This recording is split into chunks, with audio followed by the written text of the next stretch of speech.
नमस्कार, मैं हूं शम्स ताहिर खान और आप देख रहे हैं वारदात। बुधवार को कुन्नूर का मौसम खराब था। खासकर कुन्नूर के जंगलों के ऊपर धुंध था और बादल बेहद नीचे। मौसम विभाग ने भी खराब मौसम की रिपोर्ट दी थी, लेकिन इसके बावजूद सीडीएस जनरल बिपिन रावत के हेलीकॉप्टर को उड़ान भरने की इजाजत दे दी गई। सवाल यह है कि ये इजाजत किसने दी? क्या पायलट पर उड़ान भरने के लिए दबाव बनाया गया था?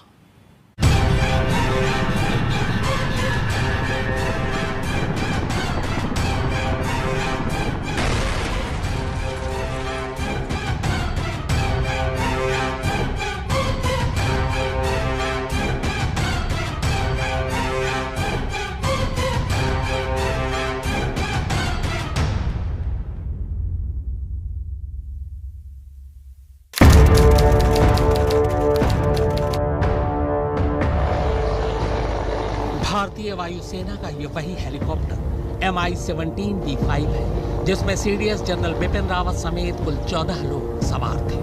ये तस्वीर हादसे से शायद बस मिनट भर पहले की है। इस तस्वीर से साफ है कि कुन्नूर का मौसम खराब था। आसमान बादलों से ढका है और बादल बेहद नीचे। सुबह से रुक रुक कर बारिश भी हो रही है। इसी खराब मौसम के बीच ये हेलीकॉप्टर अचानक अपना संतुलन शायद खोता है और बड़ी तेजी से नीचे की तरफ आता है। नीचे तस्वीर में कुन्नूर घूमने आए कुछ सैलानी भी नजर आते हैं। हेलीकॉप्टर की इस नीची उड़ान से ये सब भी सहमे नजर आ रहे हैं। फिर अचानक एक जोर की आवाज आती है।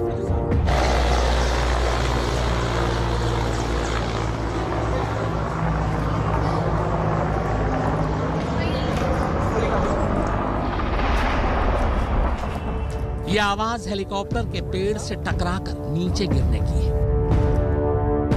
यह कृष्ण स्वामी है, कुन्नूर के इसी नानजप्पा सैथीराम गांव के रहने वाले, इस हादसे के चश्मदीद। इन्होंने अपनी आंखों से हेलीकॉप्टर को पेड़ से टकराकर उसमें से आग के शोले उठते देखा है। என் பேர் கிருஷ்ணசாமிங்க. நாஞ்சப்புற சத்தில் தான் நான் இருக்கிறேன். என்னொன்று பிளேனு ஹெலிகாப்டர் அப்படி வந்துச்சு.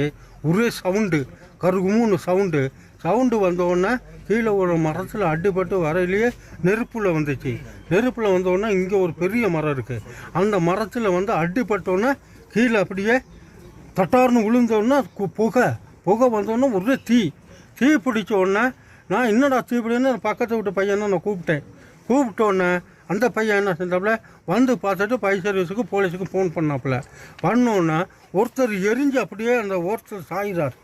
மற்றவங்கெல்லாம் நம்ம வரக்குள்ளேயே பொத்துன்னு விழுகுறாங்க. மேலேருந்து ஒரு 3-4 பேர் எரிஞ்சு அப்படியே விழுகுறாங்க. சோளக்குள்ளே விழுந்தால் அவங்கள முன்னுக்கு எடுத்துடுறாங்க. அதுக்கு பிறகு நான் வந்துட்டேன். பயம் எனக்கு அலர்ட்டி ஆயிடுச்சு. நான் வந்துட்டேன். हेलीकॉप्टर की इस आखिरी तस्वीर, कुन्नूर के खराब मौसम और इस चश्मदीद के दावे के बाद कुछ सवाल उठते हैं। क्या हेलीकॉप्टर के तेजी से नीचे आने की वजह तकनीकी खराबी थी? क्या बादल के बेहद नीचे होने से पायलट को ऊंचाई का अंदाजा नहीं हुआ? क्या विजिबिलिटी कम होने की वजह से हेलीकॉप्टर पेड़ों से टकराया? क्या बादलों के नीचे होने से हेलीकॉप्टर बेहद कम ऊंचाई पर उड़ान भर रहा था? खराब मौसम की चेतावनी के बावजूद उड़ान भरने की इजाजत किसने दी?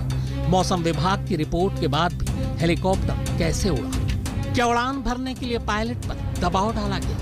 अगर मौसम खराब था तो सड़क की वैकल्पिक रूट क्यों नहीं अपनाई गई?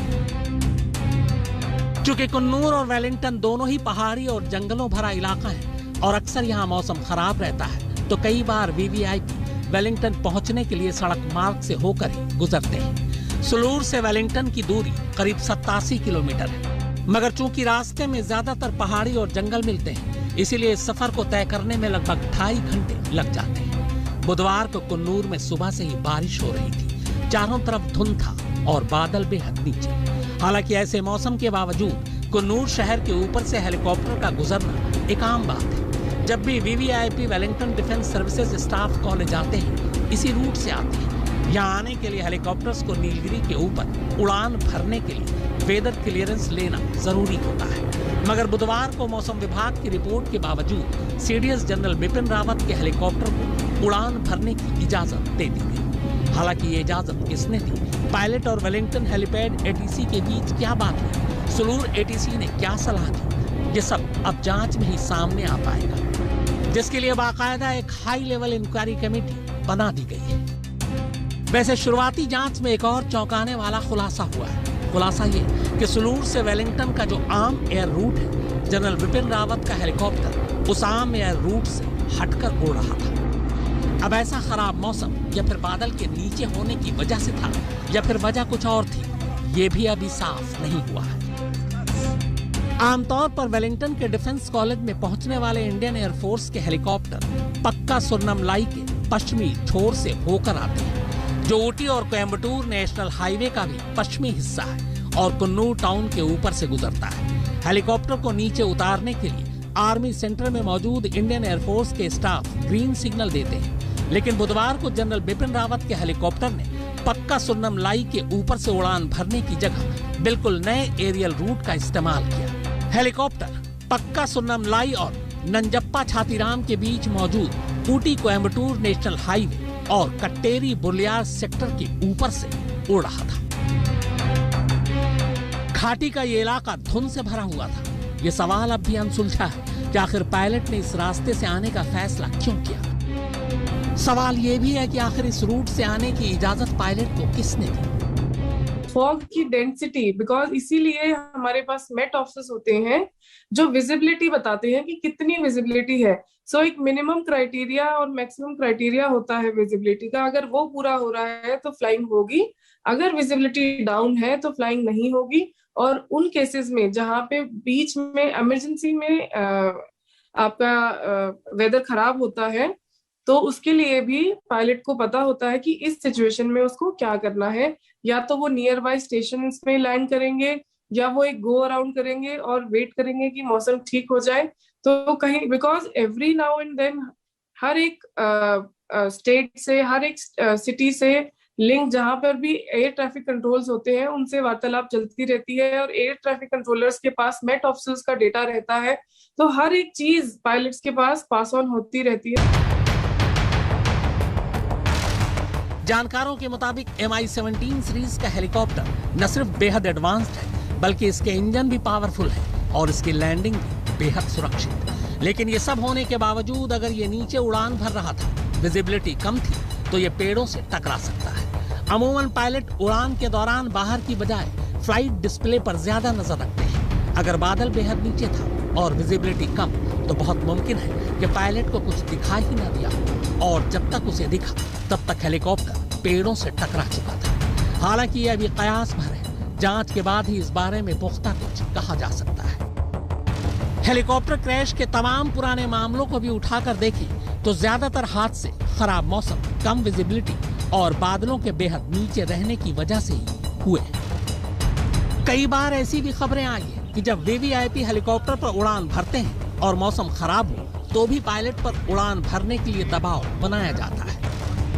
2 सितंबर 2009 को आंध्र प्रदेश के तत्कालीन मुख्यमंत्री YS राजशेखर रेड्डी का हेलीकॉप्टर कुर्नूल के करीब क्रैश हो गया था। उस रोज भी मौसम खराब था, मगर फिर भी पायलट पर उड़ान भरने के लिए दबाव बनाया गया। 30 सितंबर 2001 को माधवराव सिंधिया की भी एक क्रैश में मौत हो गई थी। उस रोज भी कानपुर के आसपास मौसम खराब था और बारिश हो रही थी, और कहा जाता है कि इसके बावजूद पायलट पर उड़ान भरने के लिए दबाव बनाया गया। 3 मार्च 2002 को तब के लोकसभा अध्यक्ष बाल योगी का भी हेलीकॉप्टर क्रैश हो गया था। उस दिन भी तेज बारिश हो रही थी। अप्रैल 2011 में अरुणाचल प्रदेश के पूर्व मुख्यमंत्री दोरजी खांडू का हेलीकॉप्टर तवांग में क्रैश हो गया था।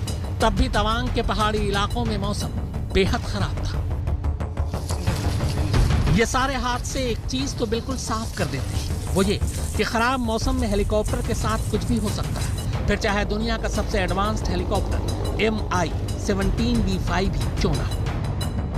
ये जो एयरक्राफ्ट है, ये जो हेलीकॉप्टर है, ये हेलीकॉप्टर VIP हेलीकॉप्टर है और अत्यंत टेक्नोलॉजी इसकी बहुत बढ़िया है, उम्दा टेक्नोलॉजी है। अलग अलग विषयों पर इसकी चर्चा तो हो रही है कि ये एयर क्रैश कैसे हुआ, लेकिन विजिबिलिटी ये मुझे लगता है कि एक हद कारण उसमें से हो सकता है। टेक्निकल जो प्रॉब्लम्स हो सकते हैं उसके लिए तो भारतीय वायुसेना ने इंक्वायरी सेटअप की हुई है। हालांकि हादसे की असली वजह तो जांच रिपोर्ट आने के बाद ही पता चलेगी, लेकिन मौसम विभाग की रिपोर्ट कुन्नूर के आसमान और जंगलों की तस्वीरें फिलहाल यही बता रही है कि शायद हादसे की वजह कहीं न कहीं खराब मौसम भी हो सकता है। वैसे हेलीकॉप्टर का ब्लैक बॉक्स मिल चुका है। हादसे की असली वजह बताने में ये ब्लैक बॉक्स बेहद मददगार साबित होगा। आज तक ब्यूरो। क्या ब्लैक बॉक्स बताएगा हादसे का सच? आखिर ब्लैक बॉक्स में ऐसा क्या राज छुपा होता है? पूरी कहानी इस ब्रेक के बाद आप देखते रहिए वारदात।